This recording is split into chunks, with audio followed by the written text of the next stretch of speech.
Assalamualaikum warahmatullahi wabarakatuh. Selamat pagi anak-anak. Bagaimana kabar kalian? Ibu berharap kalian dalam keadaan sehat walafiat ya.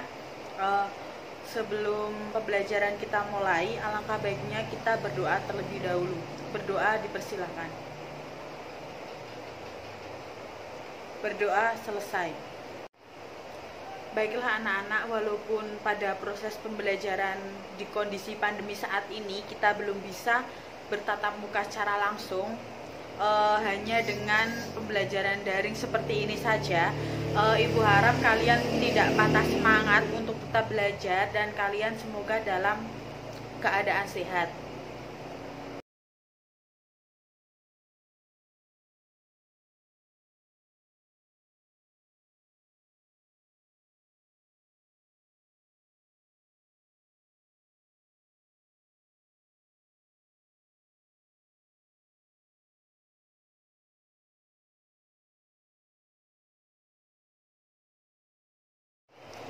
Baiklah anak-anak, minggu kemarin Ibu telah memberi kalian materi yaitu teks eksposisi. Ibu harap kalian sudah mempelajari dan kalian sudah mengerti apa itu teks eksposisi.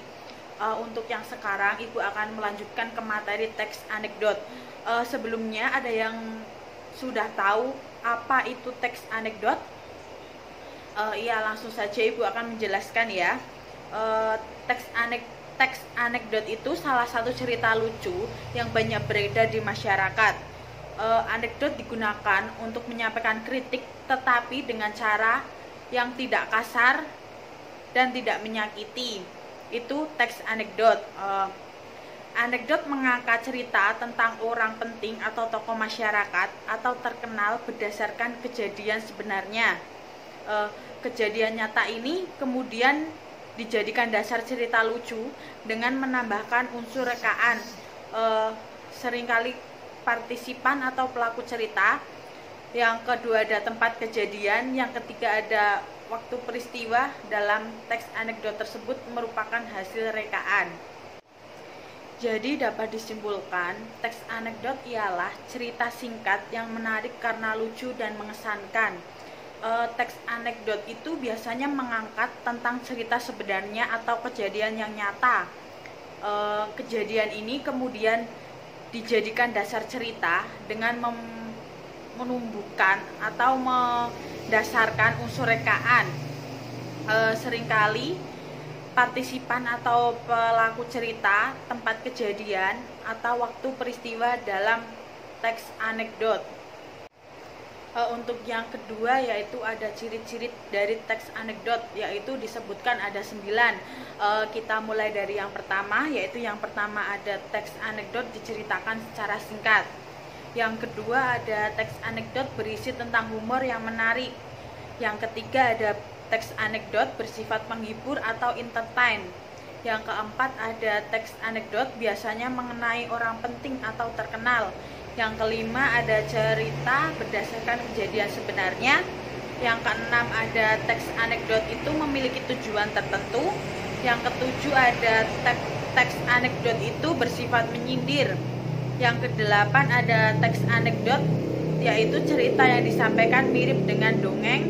Yang terakhir yaitu secara umum menceritakan tentang hewan atau manusia.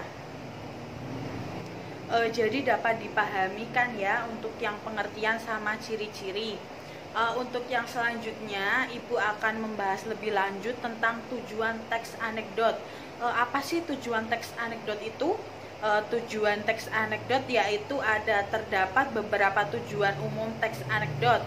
Yang pertama untuk menghibur, yang kedua untuk membangkitkan tawa, yang ketiga untuk menggambarkan sesuatu karakter secara singkat dan ringan, dan yang keempat ada untuk menunjukkan sisi lain dari seorang tokoh atau orang-orang penting, dan yang terakhir ada untuk menyindir atau sebagai sarana untuk mengkritik. Untuk yang selanjutnya Ibu akan membahas tentang kebahasaan teks anekdot. Sebelumnya ada yang ingin ditanyakan atau ada beberapa siswa yang belum paham? Ya, nanti Ibu bisa jelaskan lebih lanjut ya. Untuk yang sekarang ada kebahasaan teks anekdot. Yang pertama ada menggunakan kalimat yang menyatakan peristiwa di masa lalu. Yang kedua ada menggunakan kalimat teoritis. Kalimat teoritis itu kalimat pertanyaan yang tidak membutuhkan jawaban. Untuk yang ketiga yaitu ada menggunakan konjungsi atau kata penghubung yang menyatakan hubungan waktu seperti kemudian, lalu. Untuk yang selanjutnya menggunakan kata kerja aksi seperti menulis, membaca. Di sini teks anekdot itu mempunyai struktur yang dibagi menjadi 5 bagian. Yang pertama ada abstraksi, dan yang kedua ada orientasi, yang ketiga ada krisis, yang keempat ada reaksi, dan kelima ada koda. Baik, kita bahas satu persatu mengenai struktur teks anekdot.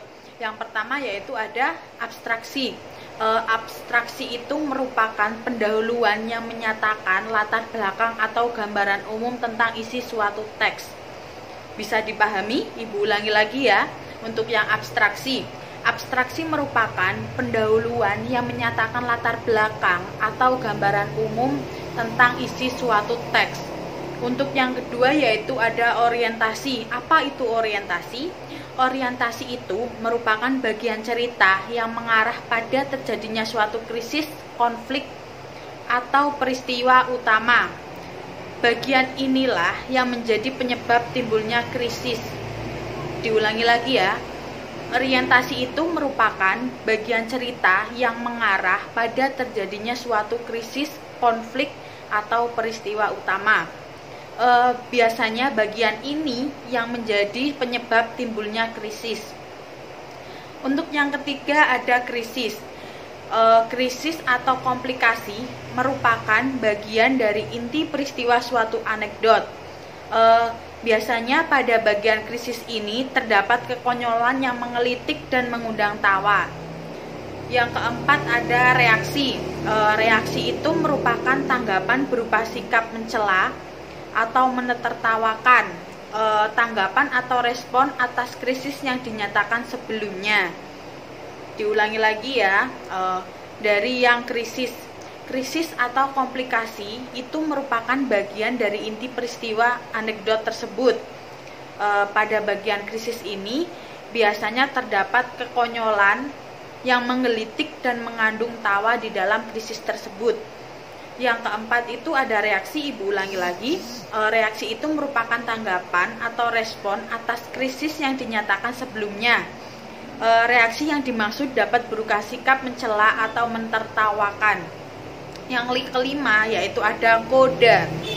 Koda itu merupakan penutup atau simpulan sebagai petanda berakhirnya cerita.